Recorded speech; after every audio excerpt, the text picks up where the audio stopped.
right, ready to rock and roll? Let's do it. Holy shit. Welcome to London Real. My name is Brian Rose, and joining me is my extremely good-looking co-host, Mr. Nick Gabriel. And in studio today with us is the equally as good-looking Mr. James Dawson. Hi, guys. And before we get going, just wanted to thank our sponsors, which is Onnit.com's Alpha Brain. And as usual, everyone here at the table is on Alpha Brain. It's probably going to hit James a little bit later. So if he starts talking rubbish, then you'll know where it came from. I was actually at a dinner party last night for Thanksgiving, and the woman that was hosting it, this very old school Indian lady, she looked at me and she's like, "Is that for real, Brian? I thought it was a joke." So I'm here to say it's not a joke. And I get these emails saying, Nick, do those smart pills really work? I'm like, come on, right? Clearly. Can only take you that far. Though. Yeah, I guess so. It's the rest is natural. You have to have a base level. Yeah. So if you go to londonreal.tv and click on the ad there, you'll go to onnit.com, and if you type in London Real as a customer code, you'll save 10%, and then you'll be super smart. I like the label. It says mental dominance. So it says razor sharp, lucid, checkmate. Have you dominated anyone mentally lately, Brian? I have been dominating everyone. Well, not everyone, but mostly. So there you go. Anyways, Brian, who? Now I'm going to turn it around on you. Who is this guy in your house? Oh, this guy in my house. This is Mr. James Dawson, and I've known James for many years through a variety of ways. But I saw him the other day. I hate to say this. I saw him the other day in the locker room, and you said half naked. Half naked. And Which half? Oh, man. Pretty half. Oh no. And you said something like, "I got to London with 50 quid in my pocket," or something like that. Yeah. So I thought that might be a cool way to start. What did you mean, and when was that, and where are you from? Well, I think we were discussing, what people are upset about in today's culture and what makes them tick and how they feel they haven't had the opportunity to progress themselves. And I came to London in '97. I had 50 pounds in my back pocket, and just a will to work hard and a will to succeed. And today I'm fairly successful. I have my own properties in South Africa and London, and I have my wine business, and I have a great job. And I started with nothing 11 years ago, and it's about wanting to succeed and wanting to do something to make a difference, and just absolutely never giving up.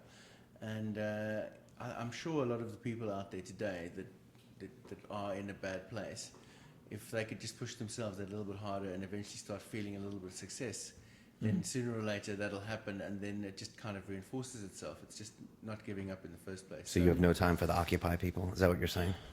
I have very little time, but I think that's unfair. I probably, I may have been lucky and succeed, but I think that you make your own luck when you work really hard. So I think a lot of those guys could be successful if they really put their minds to it, but they're choosing not to, and it's becoming the rest of the people who are paying taxes' problem to pay for it, which is also unfair. It's interesting because they occupied this building across from UBS, and I was walking back there the other night, Friday night, and there was 3 bankers that had a couple pints, and they walked down to the door, and I just walked over and just sat on the corner, and they were having arguments back and forth With the occupiers. Yeah, and they were pretty cool. The bankers were a little pissed, but and they were like, "Okay, so why are you mad at UBS? Why aren't you mad at BP? These other big corporate giants?" And one of the guys was like, "I'm mad at them too." And then they were asking him a bunch of questions. Then all of a sudden, a load full of Domino's pizza came to the door, like 20 boxes. Right. And For the occupiers? Yeah, for the occupiers. No. Yeah, got to eat. And the guys were like, "What's this with corporate greed?" And they were like, "Just give us our pizzas and stuff." But the guys were like, "Look, all those libraries that are shut down, they're like, we paid for those over the last 10 years. It was all tax dollars, and now you're saying it's going away. But it's like all these things were paid by tax dollars that was generated. I mean, 20% of the income of the UK is from the London city, isn't it? For tax who needs a library anyway, though, bro? I know what you mean. Just get yourself a laptop or a Kindle, and you connect it to every piece of information ever, right? Yeah, that's true. And they were kind of complaining about a bunch of things, and the guys were trying to make an argument. And that lasted for about 20 minutes, and then the guys were like, "Okay, you guys are drunk, and we're going away." Who do you think would won if it had come to like a fight? proper fight, yeah. Well, they were like 100 deep in the building. Oh, so yeah. So they were swarmed at They man. could have come out. Yeah. But you bankers are dirty fighters, eh? these guys probably would have fought dirty. Pint glass in the head, that kind of thing. So, James, I'm going to ask you straight up because we're from the same country. Do you ever get homesick for South Africa, or? I do. I love South Africa. It's a fantastic place, but I think I've become so European in the last 10 years, it'll be very difficult for me to ever move back. South Africa is a little bit like a mini US. It's quite commercial, and people there tend to be quite materialistic. Are you guys both from Cape? Oh, no, you're from Joburg. I'm from right in the middle. I'm from a small town called Bethlehem. It's in the mountains. Okay. And Is that as different as Kansas and New York City? Pretty much. Completely different. Okay. So, if I go back to South Africa now and have discussions with some of my friends from school over there, it's kind of difficult to be on the same wavelength. Really? Yeah, I hear you. It's kind of hard. And living in Europe has been a fantastic experience. It's very, what I call three-dimensional. People are from all walks of life. People are, into many different things. There's always someone doing something extremely interesting. And the thing I love about London is you can meet someone extremely rich who drives around in a Vauxhall Corsa, and he doesn't really care about it. But in South Africa or the US, if someone's got a little bit of money, it's got to be They wear it. flashiest car and what you've ever seen in your life, which is dull. You make a good point there. That is probably true in the States, definitely. Maybe in New York or LA, you might see some guys that would dress it down. Do you have similar? Oh, you're from Cape, so that's a bit different than say where he's from. But I mean, it's completely like that analogy you said between Kansas and New York City. That's pretty close. I mean, I haven't been to Bethlehem, but I understand it's a pretty small place, right? Yes, pretty small. In the mountains, gets cold, -15 in the winter. I once had a camping trip with my parents when I was young. In the caravan, we woke up in the middle of the night and the water in the kettle was frozen. Wow. Inside the caravan. Well, Not good. Not going back in the winter ever again. you know what I find whenever I go home, and I haven't been home for a couple of years now, but it's great to arrive in Cape Town and see all my friends and family, and then after a couple of weeks, I'm just bored. And I think it's a symptom of having lived in London for so long, because the level of stimulation that you're exposed to in this city, it's very hard. Going back to a place like South Africa, to me, it seems like, I don't want to say downgrade, but it's almost like a step back. It is, and it's the level of conversation and what people are into and what they're doing there. And there's only so many times you could talk about the stuff we used to do at school, where it's like, okay, so what are we doing now? What's happening? What's happening in the world? How's the world changing? What's it going to be like in 10 years' time? How are we going to shape it? What are we doing to make it better? And not just, hey, dude, that was really great when we were 18 and we all got smashed up and climbed a tree. I find that whenever you're with someone and you start talking about memories from the past, or you start talking about, remember the time we used to, that the conversation just is going nowhere. Because if you're with a good friend, you're talking about current stuff. Okay, you might tell a story about something that happened, but you're always kind of talking about something new or what's going on in the present. That book you lent me, Stumbling Upon Happiness, when he speaks about how our memories, we pretty much change them to suit our own ends. I find that it's a fascinating book. I'll get you a copy of it. But it's a cool book, James. He just says something, but basically you can't even trust your own memories, because your mind can't keep a track of every minute in your life. So it has to summarize certain events and package them, and then it repackages them. And so you remember this great time it happened, and at the time it wasn't great, or maybe you remember something that happened, and your brain just kind of fits it in to its own place and package to tell a story. Yeah. Crazy. Well, you have to. I mean, your brain is like a hard drive. You can only store so much information. Exactly. So it's actually brilliant that your mind selectively forgets stuff. If you had to remember every hamburger you ever ate and the flavors and the textures and the structures of it, your mind would be overloaded. So you have to cut that down to like 3 or 4. Yeah. And, our minds are built to run on stuff that's generalization and heuristic. So heuristic. Whenever you come into a brand new scenario, you immediately, like in a split second, immediately translate it into something that may or may not be correct, but you don't have to overthink it and overcomplicate it. You just immediately know what to do. Apparently, I think we might have mentioned this on a previous show, but your senses are assailed with 4 billion bits of information per second, but you can only process 2,000 bits per second. So think how much you're filtering out, not even of the past, just of the present moment. So we're all like, I mean, reality is just electrical impulses, as Morpheus says in The Matrix. He's like, what is real? It's just electrical impulses in your own brain. It's quite a realization to have, that your reality is it's just your brain telling you what's going on. It doesn't exist, and truth is never really the truth. It's just someone's version of it. That's very true. Well, you look about that mind thing. What was that Scorsese movie with DiCaprio where he's on that island and he's going crazy? Shutter Island. And in the end, you find out that he's constructed this whole reality in himself to cover up this horrible event happened where he killed his kids or something. And you see that to an extreme in these hardcore patients where Yeah, the brain protects itself. Oh, Man, what I spoke about last week on the show, I was on this magic mushroom trip last time I was in the States. Oh, you told me. Yeah. And I remember we were sitting, That alone will show you that reality is just a chemical process in your brain. so true. Right. We were, this guy was driving, and me and my buddy were stoned, were high off the magic mushrooms, and the driver was sober. And we were driving through this highway I think it was the Pacific Coast Highway, but there were a bunch of trees, tall trees on the side, and I was like freaking out, I was constructing all these like paranoid delusions in my mind, like, oh, I've taken too much mushrooms. And Did you see any squirrels with little baseball caps? yeah, a whole bunch. And then I remember this thought that popped through was, Nick, it's all in your head. And I realized, that carried over to even when I sobered up. I remember I started to understand like how much, whether it's like a relationship, like some anger you're holding on to from a relationship, or some memories of your childhood, how your dad smacked you for doing something, whatever, like you construct so much, it's like, yeah, that was quite a profound realization for me. And was it humbling? Yeah, pretty much, man. I mean, yeah. Strong. Yeah, strong. So, you know what, if I can Yeah, continue that, what I do find humbling is this one of my favorite authors, Neil Strauss, he was saying just how, he was talking about how fragile mental states actually are, and he was talking about this, when he was younger, he knew about a Major League Baseball player who, he was in a bar and someone spiked his drink with acid, and like the guy spent the rest of his life talking to telephone poles, kind of. wow. And just think about that, man, how fragile our grasp of reality actually is. It's just, all it takes is one little neurological misfire or rewiring, and bro, you can spend the rest of your life in an asylum. I think about that sometimes, or if you have some crazy traumatic experience, like a bunch of guys grab you and beat the shit out of you or whatever, and then that 2 minutes of your life could traumatize you for the rest of your life. But the interesting thing about that is that it doesn't matter what happens to you in life, it's always your choice how you react and behave and think about that specific event for the rest of your life.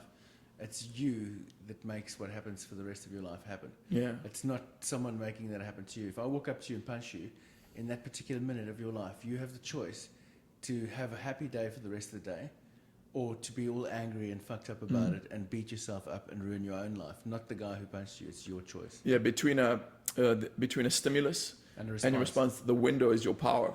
Yeah. And Viktor Frankl, have you read any of his books? Yeah. Yeah, I found that very interesting. He was the guy who was in a concentration camp. Okay. And he basically said, look, these people can do whatever they want to me, but they cannot gain control of my own mind. And while everyone was getting depressed and dying and whatever, he remained mentally strong throughout it. And I think it ties back into what you said. Are you talking about a specific experience? Sounds like you are. No, They call it a reframe or something. Are you thinking about? Not a reframe. I've read a lot of the books that you guys are speaking about, and I did a master's degree in psychology. Oh many yeah, I years ago. forgot. So You're well armed. it's something that sticks with you for the rest of your life. And I often have conversations with people who are really mad and angry about stuff. The boss said this, or my wife did that, or this guy almost hit me while I was driving my bicycle today, and they're angry like 5 hours later. And I'm like, dude, you've just wasted 5 hours of your life being angry, and you could have chosen not to be, and you could have had a fantastic day. Yeah. It's just, you're just ruining yourself. Yeah, when someone says that the phrase "I got screwed on X," I always it's just such a victim mentality. I always just part of my mind says, okay, let's move on to the next person, because I hate the victim mentality. It kills me. And maybe that's part of this Occupy thing where there's a victim, but No, I can kind of see where you're coming from with that. I mean, some people are victims, like someone who's abused as a kid, or who knows, like this. But they choose to be a victim, don't they? I mean, but sooner or later, it doesn't matter what happens to your life. Sooner or later, you have to make a choice. If you have a terrible childhood and things are really awful, sooner or later, you've got to go, okay, now the power is in my hands, and I can choose to make my life better, or I can just lie there and be a victim for the rest of my life until the day I die. You have to make a choice, and that's what's part of being an adult and part of being a human being on the planet. Is like, let's make a choice. Let's choose not to pollute the planet. Let's choose not to victimize people. Let's choose to do the right thing. Let's choose not to let our past totally ruin our future. Let's choose to do that, and that's how we should live our lives. If we don't, then we only have ourselves to blame. Coming off what you just said, let's choose not to that our pastor and our future, David D'Angelo, says something along those lines, and he says, most people keep living out their past in their present and future over and over again. And I've seen it with myself, like patterns. You know, you're like, oh, you make certain decisions based on previous experiences, whereas you should be responding to the present with a tabula rasa. So it's interesting you said that. Man, I want to ask you about your company, the Humble Grape. Can you tell us a bit about that? Okay, so Humble Grape. I got a gentle obsession with wine about maybe 10, 12 years ago and started getting into it. Was this when you lived in Paris? When I lived in Paris, yeah. Is that where you... Yeah, a friend of mine's father was one of these guys. He won an award called the Meilleur Ouvrier de France, which basically means, you know, the best worker in France in a certain category, and you have them for butchers, bakers, all this kind of stuff. And this guy was a charcuteur and a fantastic chef, and he taught me kind of how to combine wine and food. And back 10, 12 years ago, I was still drinking beer from a tin, didn't really know much about wine. I mean, just tell me a little bit what Paris was like. And did you learn to speak French there? Yeah, I mean, Paris is interesting. I was 24 years old. I was sent out there on a secondment by HSBC to set up their government bond business from the operations and the technical side. I had a flat in the middle of one of the most beautiful squares in Paris, my own flat, and everything paid for. And yeah, I spent 2 years there. It was That must have been cool. It was fun. So, I mean, you're a young guy out in a new city, and I must say I loved the contrast. The thing that really blew my mind was the complete contrast between London and Paris. The beauty of the city and the spaces and everything. And I didn't have this history with the French where I hated them or anything like the English do. And I got really into the culture, and I really enjoyed being there. And I enjoyed the food, and I enjoyed, you know, the wine and everything else. And They really enjoyed living in Paris, don't they? I enjoyed living there. They enjoy living, right? I used to get up in the mornings and just walk for hours and hours and just Such see a beautiful stuff. city. Stunning. And it was just so amazing. And I mean, I went to the most amazing, even like the nightclubs and stuff. And I got into this underground culture where, you know, you can go to these clubs and meet people from, you know, all over France. And they would meet me and they would go, "You can't be from South Africa. You're not black." And I'm like, "Dude, you must have heard of apartheid." Yeah. I'm from South Africa. There's white guys down there. They really didn't know that. Huh? They didn't know that, and it was funny. And you know, one of the things there was a Puerto Rican guy who's a good friend of mine in Paris, and he was unfortunate for two reasons. He was Puerto Rican and he was gay. Okay. And being in Paris was difficult. Was that a bad combo It in was Paris? difficult for him because we'd be walking down the street on our way out somewhere to do something, and he'd get picked up. I mean, the cops would pull up, like much worse than South Africa. Cops would pull up, throw him in the back of the van, frisk him, search him. I'm talking, this is like 7, 8, 9 years ago, yeah. Come on. They'd Just pick because of him his up. color? Or... Yeah, because of his color. We'd get to clubs, they wouldn't let him in. I mean, the guy had a hard time. Eh? Wow. That's crazy. And racism is still widespread in France, man. Is it? Like from what I understand, it's from what my widespread French friends everywhere. tell me, yeah. I mean, coming from Africa, and I mean, we did some bad things, you know, back in the day, and I'm proud to say that I'm not a part of it. But I thought that South Africa was bad, but when I came to England and France, I saw some pretty weird stuff. Yeah. Wow. You know, when I was in Australia, spent 6 months in Australia, and man, incredible racism. Really? Yeah, really. To what? Towards what? The local Chinese Just or towards everyone? Towards anyone who's not white. Okay. You know, it's a big problem over there. But you know what? Tell me if you agree with this, James. But you know, there's that stereotype that the French, and in particular Parisians, are incredibly arrogant. What I realized, one of my best buddies is Parisian. I visit him a couple of times a year, and he's introduced me to his social circle. And without question, these are all very, very cool people. And it's what I worked out is French people aren't rude. What happens is a lot of them don't speak English, and then they get these like American tourists or British tourists who try to speak to them in English, and they become so anxious or nervous about being unable to communicate fluently that they just clam up, or they appear a bit standoffish. Are they offended that you're using a different language in their country? I've got a slightly different take on that. Hit me. When I lived there, most of the French people I knew, they did speak English. Mm-hmm. Really? And yeah, they did, but not great. So whether they were nervous of speaking it or not, but I would imagine that if you're in a country that used to be like England, you'd have the British Empire, center of the universe, like America thinks they are now. and you're in France. That used to They be, are. Yeah. That used to be the center of the universe. It did, right? And you've got someone walking up to you going in some language you don't understand. It's like, dude, you've come to my country. You know, we've been here for thousands of years. You've come here. The least you could do, is learn how to say hello in French. Yeah. Or excuse me, I don't Or speak English and excuse French. me, and then we can move on to the next level. But just wandering up to me and shouting something in American, it's not the way forward. Yeah. Americans Yeah, are- there can be some So truth to that. the thing about Parisians is they're quite cultured, they're intelligent, they have a different lifestyle to us. They're not into this. There's not this bar culture where everything breaks down and we go out and have a few drinks and then we get drunk and we start hugging each other and stuff like that. So Is that a British thing you're it's saying? a British thing, I'm not saying there's anything wrong with it, and I've embraced it completely. But I've The seen you. British have You've taken seen binge drinking to the next level. They have. Seriously, They have. they've perfected that. They have. but the French are a bit more cultured than that. They'll go out, they'll have dinner, they'll have 2 drinks, and it kind of spreads into the rest of their life as well. And it'll take them a while to get to know you. They're quite reserved. They're quite cultured and sophisticated and interesting, intelligent people. But once they get to know you, and you're on the up and up, and you won't get to know them by going out and getting howling drunk with them, because that's not traditionally what they do.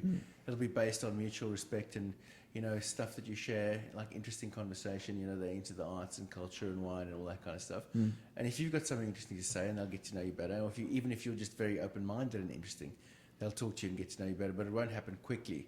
Whereas for me, the American culture is completely the opposite. And you go over there, and the first thing you see, everyone's like, wow, like, so nice to meet you, buddy, really great. But like, after a few months, you realize he doesn't really mean that. Like 2 seconds after he said, nice to meet you, how's your day going? He doesn't really want you to respond, it's going fantastic, how's yours? He doesn't want to. He just wants to say, how's your day going? And then he wants to move on. It's a courtesy thing in the It's a U.S. courtesy It's just a have a nice day, how are you, that kind of thing. But it's you're right. It's not per se genuine. It's just a different culture, I think. You know So, what, question for you guys: what do you do during the day? That's Because a great I question. have a day job, so I'm just wondering what you get up to all day long. Well, Brian I Rose can answer first. He works out, eats healthy food. I do. I Vitamix. I train. I used to work in the Tell them city. about your skincare routine. Yeah. What I like to do is exfoliate first thing. No, I've been, honestly, the last 6 or 7 weeks, it's been 24/7 of this wonderful podcast and promoting it, getting guests, doing all the technical stuff, editing all that stuff. But before that, I was wandering the earth after I left the city in January. Fighting crime. Yeah, fighting What is crime it? Fighting and crime. fighting Nick once every couple of weeks. But yeah, that's it. I'm London real 100% right now, and that's all. Oh, that's cool. Yeah, no plans to do anything else in the immediate future. So I was. How about you? Hey man, we saved it for the next show, right? Man, but seriously, you were telling us an interesting about Humble Grape and where it was going. So Humble Grape is a wine business, and it's called Humble Grape because I developed a passion for wine about 10 years ago, and I was telling you about my friend in Paris who taught me how to mix the wine and food thing. And I came back to London and I was really into wine, and I'd go into a wine shop and there was always someone massively snooty if I got something slightly wrong, like I didn't know that Chablis was Chardonnay or something like that. They would just talk down to you and make you feel like really uncomfortable. Yes. Oh God. You're in a wine shop or a restaurant and you're trying to order some wine and you just feel like a complete idiot. So I thought, okay, and then I went online, I looked at all the websites and stuff, and you've got like, these big wine companies with Her Majesty's seal on, and it's got like thousands of years of tradition. And there's a guy in a smoking jacket selling you a case of wine for 50 grand. And I'm like, that's not what it's about, is it? It's about, why don't we take this to a slightly different level? Why don't we give people, everyday people who are developing a passion for this, let's give them access to it. Let's explain it to them on their terms and let them enjoy it. So the name came to me, Humble Grape. Something relaxed and chill that's not like the pompous grape. Come here irreverent and grape. be humiliated. It's more like, it's grape juice. Yeah, Yeah. People really were well standing said. on these grapes a while back. it's grape juice. So let's bring it down a level and let's make it accessible. And so what we do is, I've been around all over the world tasting wine at different vineyards in Australia, South Africa, all over France, and I have a huge passion for French wines, Italy, Spain. I'm mostly old world, but what we try and do is, and over the last 10 years, I've discovered a lot of what people call the benchmark wine. So you'll have a white Burgundy that's, 35, 40 pound a bottle, Pouligny Montrachet. People love that, and there's many different ways of pronouncing it. So if you say Montrachet, then it's a bit of an insult. You should really say Montrachet. Man, tricky language. There's a lot of stuff going on. But anyway, so we'll find a benchmark wine like that, and then we'll look for wines all around the region or close by that are like half the price and are just as good quality but don't have the branding. Don't have the branding, did you say? Don't have the branding, and they don't have the big name, and they don't have these big suppliers and distributors, and they don't have the big marketing machine behind it. So you get it from the farmer for 10 quid and you sell it in London for 12. Whereas the other model is you'll buy it you buy it from the vineyard in France for like 15, 20 quid, and then it'll come over here and you add all the marketing and the branding and everything and all the distribution costs, and all the guys are getting their palms greased all the way through, and when you look again it's like 60 quid a bottle. And then I put my 15 quid bottle next to that 60 quid bottle. The quality is the same. Sometimes mine is even better, but it doesn't have the branding, it doesn't have the brand awareness, and doesn't have everything else behind it, but it's extremely good quality for what it is. And to top that off, we select small vineyards, like family owned, because that if there's a man and his wife and some of the children and some of the people that have been working with them all their lives on 2 or 3 hectares of land with their vines, that's what they live and breathe. They love that, they respect that. They can be so much better at doing that than any big brand that's got 500 hectares and a bunch of people that they're whipping around to do stuff, and they're trying to manufacture a wine almost. Whereas the wines that we do are more living, breathing, they have personality. They're not always the same. A lot of wine companies will try and create something that's consistently the same, tastes the same over and over again, to create a brand that the clients can be aware of. But most of the wines we sell and promote are different from year to year. Vintages are different, the years are different, things are always going to be slightly different. They can't blend stuff in from all over the show to make them taste the same. It's about. Do you have to go to one of his tastings? I will. I really will. I've been to so many wine tastings in the past, and used to go to Notting Hill, and they had these wine tastings, and you sit around, and the guy talks about how there's faint hints of leather and all this, and he's pronouncing it mushrooms, forest floor. James Ryan, they spit it in a thing, and it was just, I just always felt. Yeah, like it was not the humble grape, it was the reverent. They were just, it didn't feel like inviting. I went to James, and James gets up there, and I'll be like, what's a poulet fumé or something? He'll be like, dude, that's just a different name for, like, I'm probably getting this wrong, the Sauvignon Blanc grape, or that's the French way of saying the Chardonnay grape. Yeah. That's all it is. And I'll be like, oh, I get it. And he just breaks it down. It's like, look, if you like the wine or you don't, this is why we like it. And then he serves really good chorizo and cheeses, and it's just like, I just feel like I can really relate. Man, and ask him questions. I'm excited to go to them. When you were speaking about how you can pretty much get the same product on the shelf for a fraction of the cost, 15 quid versus 60 quid, the first thing I was reminded of is that psychological phenomenon of perceived value. Studies have shown, like, the people go into a wine store and they'll see 2 very similar looking wines, and they'll probably choose the expensive one because they'll think this costs more, it has to be better. And that's kind of sad. I mean, I hope you don't lose customers because of that. And how do you combat that? I mean, there's a lot of funny psychology. People don't understand numbers and statistics very well. So there's perceived value, as you said.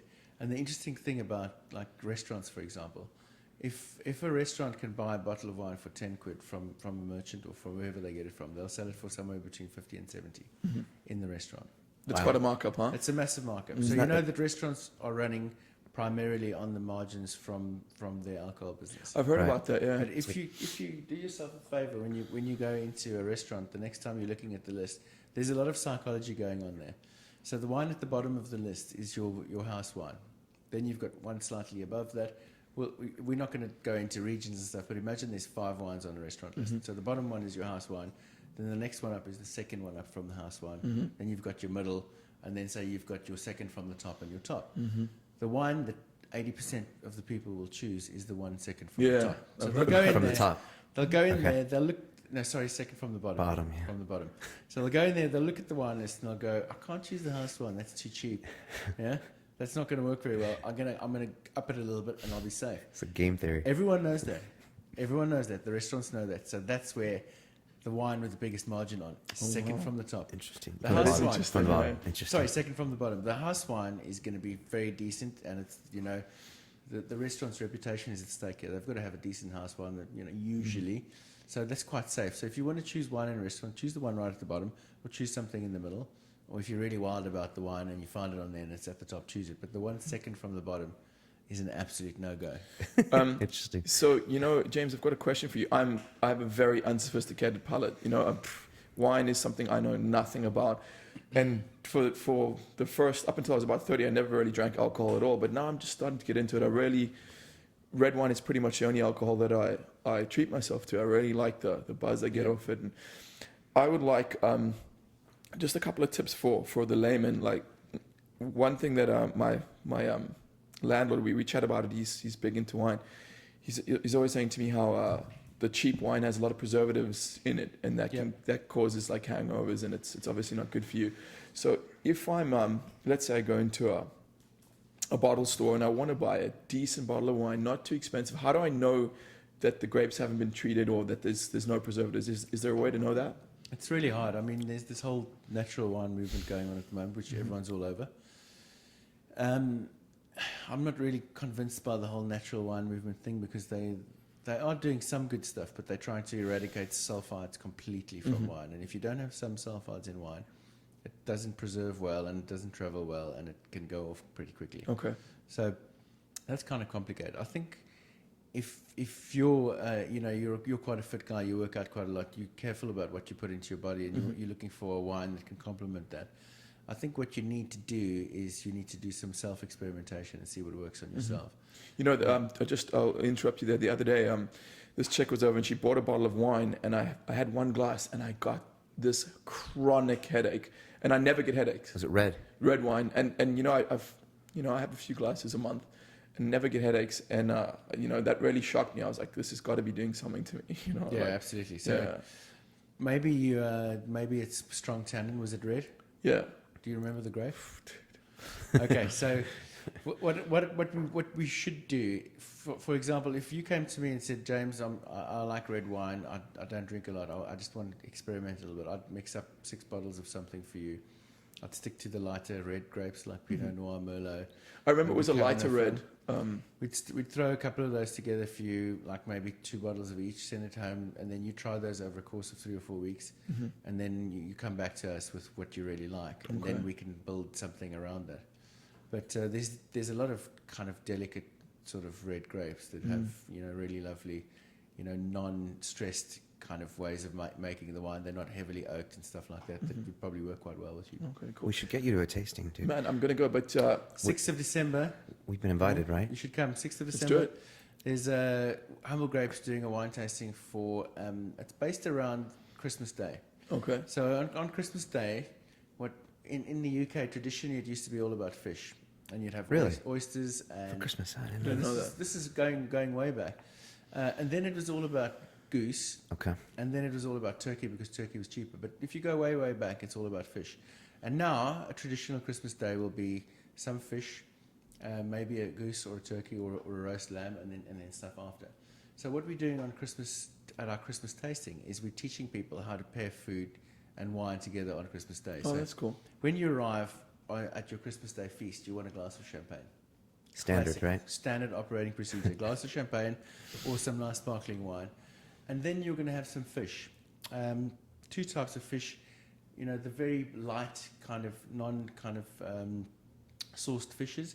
And then the more kind of sweeter, like scallops kind of stuff, that Okay. might have a little sauce or something. A little oilier. Yeah, exactly, the oily ones. So the lighter fish, you're going to put something like a Gruner Veltliner from Austria or a Sauvignon Blanc. And the White wines. Yeah, white wines. And then the heavier ones, you're gonna mix in a Chardonnay or something like that, or maybe a Chenin Blanc from the Loire. And then then you'll start with the lighter meats, like turkey, for example. Pinot Noir goes fantastically well with turkey. It's classic. This So reminds me of something. I had Thanksgiving feast at my house last year, and I had about 12 people over.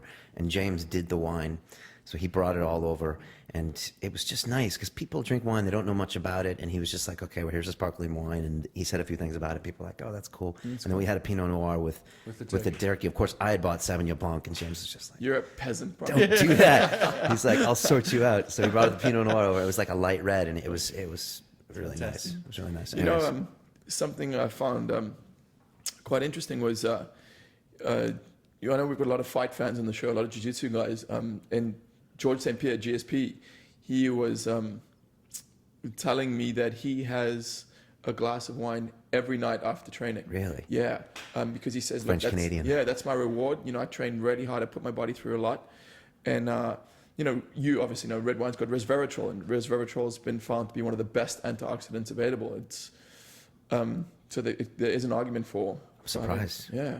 He's the UFC welterweight champion right now in cage fighting. But So another good point that red wine is good for you. Yeah. I mean, in France, because my brother lives in Geneva, which is a very French part of Switzerland, and it's like, I asked him, he's American, but he lives there now, and I said, bro, because he ordered the wine so I said, bro, would you ever have food without wine? And he looked at me like, would you ever brush your teeth without toothpaste? I mean, it's really it's like that in France, right? Yep. It's just part of the enjoyment, right? Absolutely. As you know, because we grew up in this country that alcohol's to get pissed. Yeah, but it's just become so much fun. It's like you're having a dinner party, but now you're going to have all these wines at the right places. Right. And then, like on Christmas Day, after the turkey with the Pinot Noir, if you're not doing turkey, you'll be doing lamb. You need a red Bordeaux, which is Cabernet based, on the left bank, or more Merlot based on the right. And then for dessert, you know, for cheeses, for example, you could have an Italian wine called Amarone, which is a bit more kind of, it's a fuller and it's made from dried grapes. Or you could have an aged vine, something maybe, you know, from the 80s or the 90s, an older vintage. And then for dessert, a sweet wine. He brought this sweet wine to my Thanksgiving that was like... Was it cool? It was a Gewürztraminer, Vendange tardive, which means late harvest picked. So what happens is the grapes dry up so completely that they're almost shriveled. And Kind of like raisins almost. Yeah, and they're just full of concentrated grape juice and sugar, and they make wine from that, Wow. and it makes a sweet wine. It's unbelievable. James, tell me, what is, like, on your journey into wine, can you tell us, like, some of the most interesting things you've learned, or some fallacies that you were shown, or myths that were busted, anything like that? I think the most important thing is that you should never go somewhere and have someone tell you what you have to drink.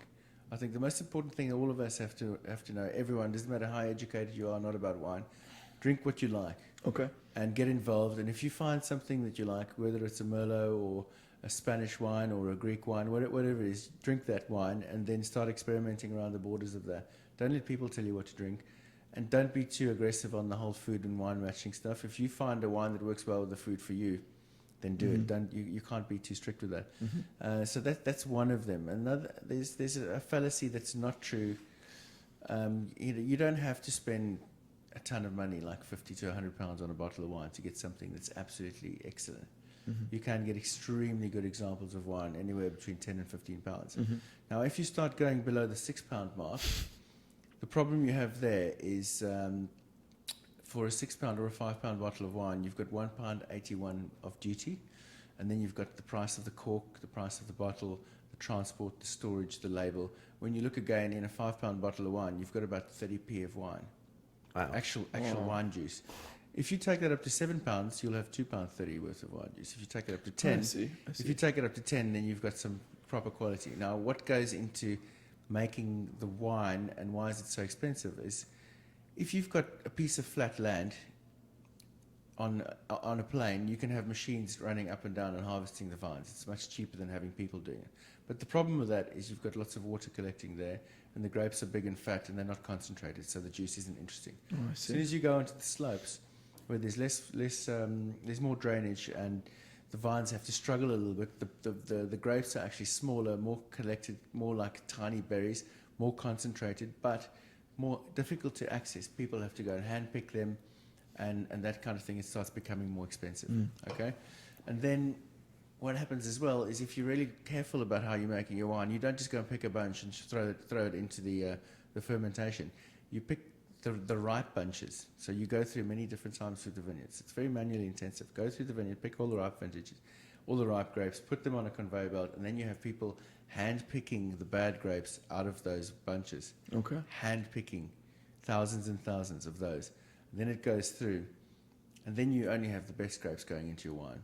And then if it's a red wine and it's going into oak, a barrel where you mature that wine in could cost 700-800 euros just for the barrel, 225 Just for the litres. wood, huh? Just for the wood. Then it has to be in the wood for 18 months to 2 years. You know all the cash flow implications of that. So that's why, some wines are very expensive because they're extremely good quality wines because of the soil that they're grown on, and it's just right for that particular grape. And others are much cheaper. So, like in some of the New World places, you've got these machines picking the grapes, and they've got hectolitres of stuff getting collected. It all gets chucked into a tank, and you're basically making a big bunch of juice, and you're just blending it all together. Whereas the small vineyard guys, like especially in the old world in France, they've got these tiny vineyards, maybe 7 or 8 hectares, and these tiny vineyards are all split into many different regions. And the guy knows that from this little subplot, this is where my best stuff is coming, and that's where he'll make his single vineyard wine from the best stuff. But he can only make 2,000 or 3,000 bottles from that, and it's special. It's not like he's making 500 cases, and it takes these guys many, many years. I mean, generations and generations of people to actually work a farm or a vineyard to discover which grapes work best in what regions. Okay. And then to understand how that all fits together. And sometimes they just have the grape on its own, or that juice, and sometimes they blend the parcels together depending on how the vintage was. So there's a lot of work going into that, and that can Complicated. that can make wine, either very expensive or very cheap, Yeah. depending on how much work you decide to put into it. That's man, that was really illuminating. It's good. You know what I find interesting? Because again, alcohol has never been a big part of my life, but Until now. Until now, I think I've got a feeling he's opened up Pandora's box now. And next time we're on the show, I'm going to be pissed. Mate, no, you don't. I mean, it's an obsession. It builds over years, and it's like something that you'll carry with you to the grave. But It takes time. I mean, you don't really even start thinking about wine till you're in your late 20s or early Yeah. 30s, and then it takes you years to figure out what you like and to appreciate the subtleties. And One thing I find. never knew about alcohol was I always just used to think that beer, tequila, wine, whatever unit of alcohol, all had pretty much the same effect. Like you'd start to get more drunk, and then I've started to understand that like the buzz you get off a glass of wine is very different to the buzz you get off a beer. I had no idea that was the case. And a couple of months back, I was with a friend of mine. We were at a pub somewhere in London, and they ordered a bottle of wine, and I was like, no, I don't want to drink. And she said, just have one glass. I had this one glass of wine, and man, it put me like, I remember that was the night I called you. I was like, Brian, I'm so happy we're doing London Real. And I was that's like, who is this? yeah, he was like, who's this crazy? It gave me such a euphoric sensation, and how much of your love for wine comes from that, and how much of it is about the taste? actually, that is quite interesting. I don't think. I mean, for me now, it's about everything that goes into it. It's like people, you develop a true relationship with a brand or with something that you love, and the feeling of euphoria or a little bit of drunkenness that you get from alcohol. For me, that's not what wine's about. For me, it's about imagine that you understood everything that you were putting into your mouth, where it's coming from, what it's going to taste like, how it should taste like before you actually put it into your mouth. And then you can actually experience something on a mental level as well as a physical level when you actually put it in your mouth. So if you understand that piece of meat that you buy from the local butcher, where it comes from, the farm it gets grown on, how they rear the cows, what they get fed on, and the flavor because you've taught yourself to understand the flavor. You have an image in your mind before you even put that into your mouth of what it's going to taste like. And then your image and your reality actually coalesce together, and it's like a connection. It's like a light bulb feeling that when I taste the wine, like for example, if I have a Burgundy from a red Burgundy from the north, Chevrolet Chambertin or something like that, and I'm expecting to get some mushrooms and forest floor and all this kind of stuff, and I know that. And you've been there as well. And I've been there. So that really and drives it home. And I put it in my mouth and I taste it. It's just like, it's almost like a connection with something. It's a connection with the earth, a connection with, it's difficult to explain, but it just makes I it. really makes it appreciate exciting. that. It's really good. Yeah, I want to make really a quick cool analogy Yeah, to hit that. me up. The only thing I was thinking about when he was saying that is when I watch like a proper title fight in the UFC, when I watch like Nick Diaz versus BJ Penn, all right, and let me finish here. And you know the whole backstory about Nick Diaz. You know he does triathlons. You know that he's got, hates the media, hates the press. And you've also trained jiu-jitsu. So you trained jiu-jitsu for 6 years. You've been on the mat. You know what it's like. You know all the training that he's done. You've trained boxing. You've gotten your head beaten on. You know how hard it is to take a punch. And you know the backstories of both guys. And then you get in there and you watch them fight for me. And I'm like, it just means so much more to me because I know the whole backstory. I know what it's like to sweat. I know how hard they train. And I'm like, wow, this is a really big moment for me. And when James was talking about that, that's the only analogy So I had. when he was, yeah, that's cool. When he was talking about that to me, what I was thinking about is I read a book called The Son of God, but S-U-N, like as in the sun. And this guy was explaining how in one of the chapters he was talking about food, and he was saying how important it is to eat consciously. Because I know for me, for a long time, food was just this fuel. I would just think about the nutritional value. Is this going to help me get towards my goals or not? The taste was secondary, and I'd just shovel it in, chew it, and that was the end of it. And this guy was explaining, he said, I think he used the tuna sandwich as an example, and he was like, think about this little fish was swimming in the sea, and some fisherman caught it in a net, and the wheat that was used to make this bread was in a field and the sun was shining on it, and some guy chopped it down and it was ground. And when you think about it that way, it's similar to what you were talking about, James. And I think in every aspect of your life, if you're just more conscious about things, your enjoyment improves. And again, as with most things, it comes back to meditation. The more you meditate, the more of that mental window you have to experience things for what they are. Do you meditate, James? Not consciously. I would like to, but I think when I do meditate is at 3 or 4 a.m. every morning when I wake up and can't go back to sleep for 2 hours. Okay. Which is 90% of the time. Really? I'm sure I'm doing a lot of meditating there. By the way, I just want to get your website out there. What is it? Is it thehumblegrape.com? It's humblegrape.co.uk. Okay, and I think you're running a promotion for your next tasting. Is that right? Yeah, for the London Real fans. For London Real fans, we've got 2 free tickets for the first 2 guys who apply. Okay, cool. We're gonna have to come up with a question for that. On the 6th of December. Right. And then 25% off for everyone who books from then on. And all they have to do is go to humblegrape.co.uk, click on the events tab, monthly events. The next one is 6th of December. Okay. Book that and type London Real in the coupon code, and you get 25% off. 25. That's awesome. Is that for just this next tasting, or is this for another one after that? Just for this next tasting, but if it proves successful, and we could do more we could because do more. that one's coming up very quickly on Tuesday. You'll get to meet Brian and I because we'll be there, right? Yeah, we're gonna go on Tuesday. You're gonna be able to make it? Okay. What time is it? 6:30, and we finish at 8:30. Let's do this. Yeah, that'd be great. So you can meet us.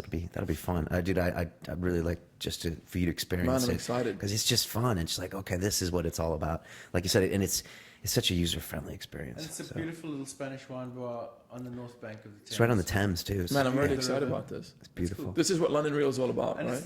it's not about wine drinking. It's about tasting. You get little samples, and you can taste and you can spit it out, and we'll teach you a little bit about the wines, and you'll have a fun time, and we'll mix it up with nice chorizo and cheeses.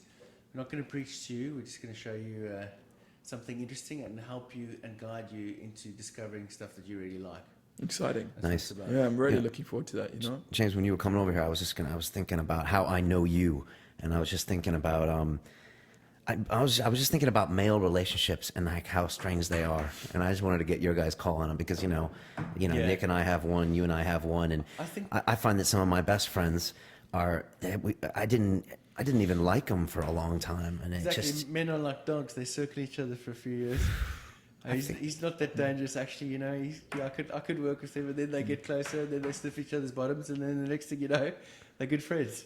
It's true. I mean, James, I think, James and I knew each other at work for a long time. And then finally he's like, hey, dude, let's go out for dinner. And I was like, what?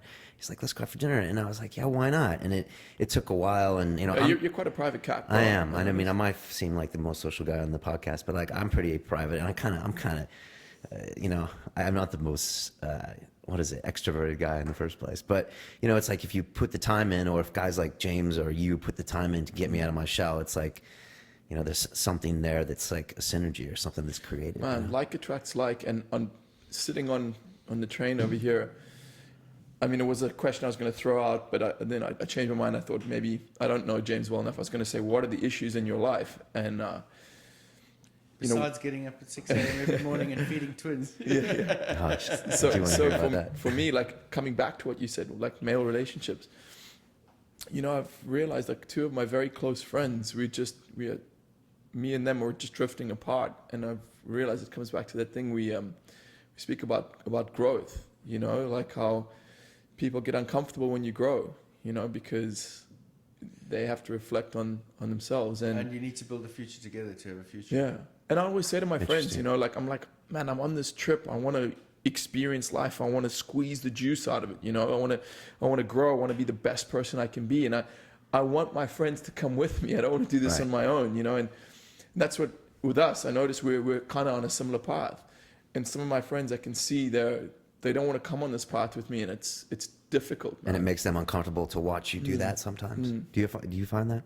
Absolutely. The other thing we said about it before with episodes is that, I hate to say it, but every relationship has a beginning, a middle, and an end. And I think some people you talk about in life that are having problems is they're hung up on these old relationships that have changed, and they've not learned to move on. And I have two very good friends in New York City, and Dev and Dan, and I at one point I consider them my best friends, but we don't see each other anymore, and I don't think you can maintain a friendship on the phone for years. I think you need to be with each other and have experiences, and I need to kind of let that go and be like, okay, let's form new relationships with people around you.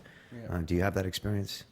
Yeah, I mean, my experience of that is my two best guy friends are back in South Africa now, and I was best man at Frank's wedding recently, and I love him to bits, and he's such a fantastic guy, and I'm really pleased for him. And it's difficult being away from him, and I know that if we meet up again and we're together, it's like nothing happened, but we're missing out on sharing experiences together and building a future together. So I'm kind of hoping that at least once a year we can try and do a holiday or something. But it's hard with the family, and it's hard with the career and the business and stuff. Mm-hmm. Now you have kids. I had one of my buddies, Dev, came into London a few months ago, and we sat down at the bar in Brown's, and 5 minutes later we were transported back 10 years from where we were. Drinking it was like tequila shots. Yeah, well, almost. It was like hot tub time machine. We were like right back. You calibrate it, and then he was gone. And it's just like it's a shame too, because I missed. Doing that once a year is fun, but I wish he was here. Yeah, but Brian, it's opportunity cost, because you could, or for you as well, James, you could be at home with Frank, but then I'm sure you got buddies or friends that you've made over here, or experience, and that's life, bro. You can't have it all. That's true. Well, my parents, I haven't seen my mom and dad for 2 years, bro. And I'm starting to forget my parents. It's crazy, and like you said, you can't keep a relationship going over. Yeah, and you worry about them, and you worry. It's tough. It's tough, man. Yeah. But think how much, I really do believe we all have one thing in common here, and that is we've gone and started a life for ourselves in a different country, and that is, man, what an experience. Think how different we all are from doing that. You know what I mean? You grow up really quickly when you realize that the chips are down, and if I don't earn money, I'm on the street. Yeah. Very soon, and mom and dad aren't here to look after me. And I can't go back to my little bedroom with my little posters on the wall. Yeah. Is that you can't go back because you don't want to admit defeat? Is that it? Exactly. You can't admit defeat. No, I know the feeling. Yeah, and there's nobody to hug you when things are tough. You just got to make it, right? Yeah. And now you had kids recently, James. What the hell's that like? I must say, like my wife is legendary. She. I heard the tremor in your voice. I don't have kids. But as I knew him as a swinging single, and James can whoop it up like the best of them. Was he a Mac Daddy? Probably still can. Yeah, James can take care I of the can see business that. in the nightlife. So my wife is legendary. I've got tons of respect for her. She's very cool lady. She's the most wonderful woman I've ever met, and she's really interesting. Actually, I really have a lot of respect for her. Does she have a younger sister? No, unfortunately not. For you. Come on, boy. If you hadn't said that, I knew something was wrong. Someone was wrong. So, now the cool thing about Hayley is that she somehow knows what's best for me. I would have been quite happy to wait another 3 or 4 years before we had kids.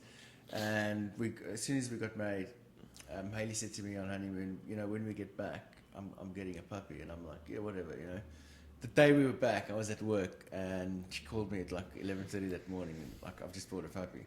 I got home that night. There was a puppy at the house, Rufus, the dog. Yeah. Yes, I know. Rufus. Anyway, so then like we've always discussed the kid thing, and then basically we ended up having children and trying to have children, having children a lot sooner than I was comfortable. I was comfortable spending another 2 or 3 years, doing the same thing, traveling all over Europe, all over the world, having fun, Right. going to restaurants, hanging out, having parties on the weekend, whatever. And that part of your life is gone. And Hayley was like, no, that's over now.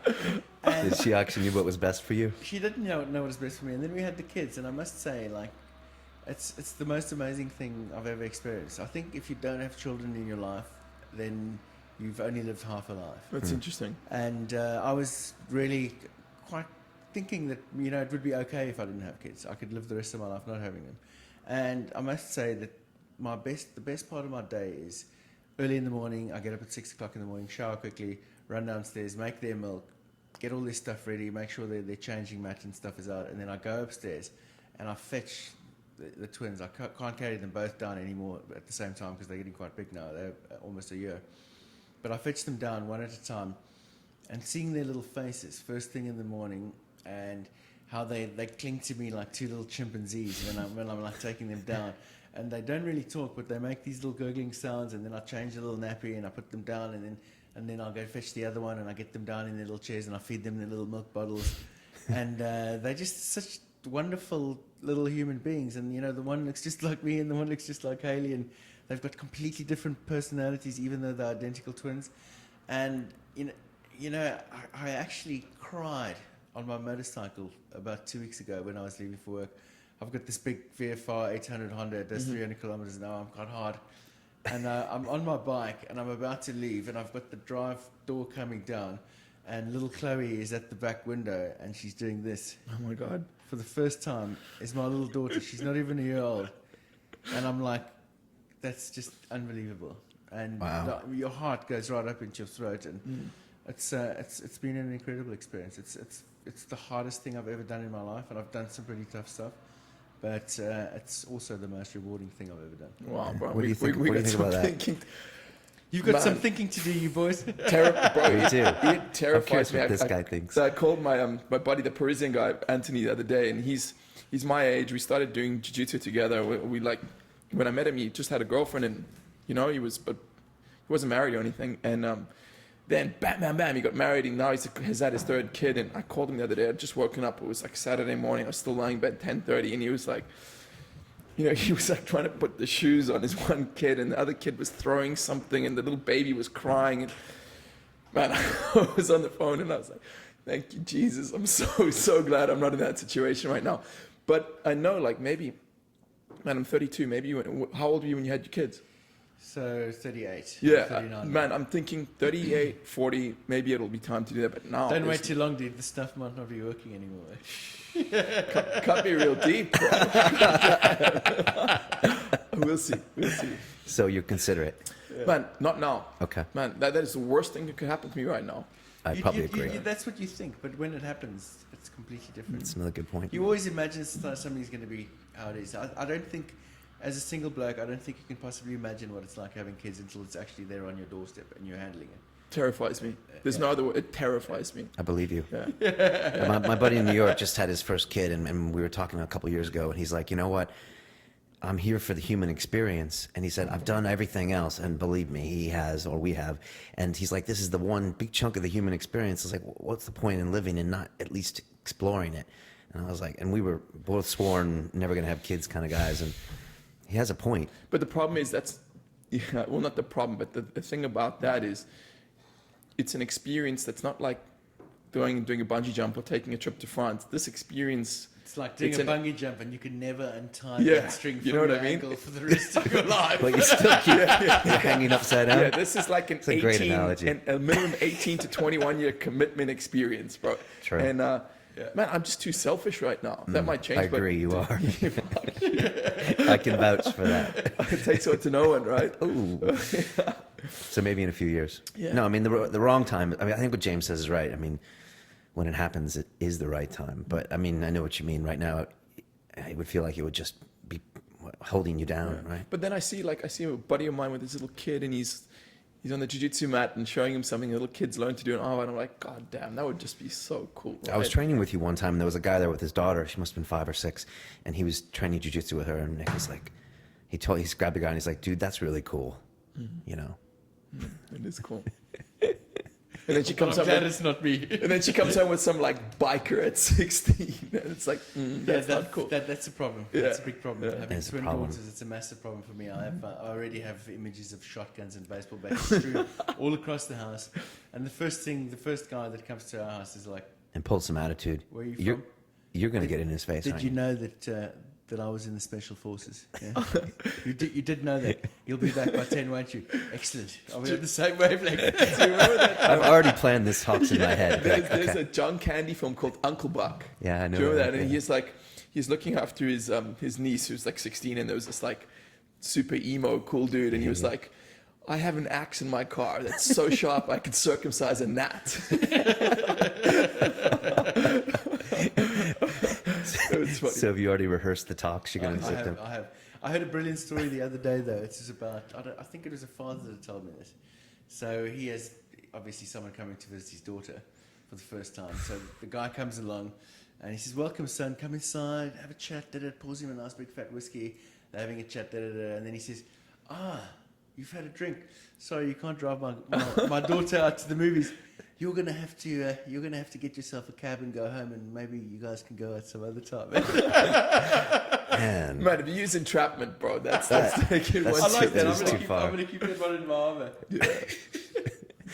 Guys, I hate to put a wet towel on things, but that's our hour. You Man, know? that was fun. It was fun. Cool dude, James. Yeah. Thanks, guys. Thanks for coming. Great stuff, really Thanks for having informative on the wine. Yeah, really good stuff. So that's what's humblegrape.co.uk. Yep. And if you type in London Real, You get 25% off. Okay. And come on the 6th of December. 6th I'll be there. December, yeah, we'll be going for the Fantastic. tasting. So fantastic. Hope we see some fans out there. Okay.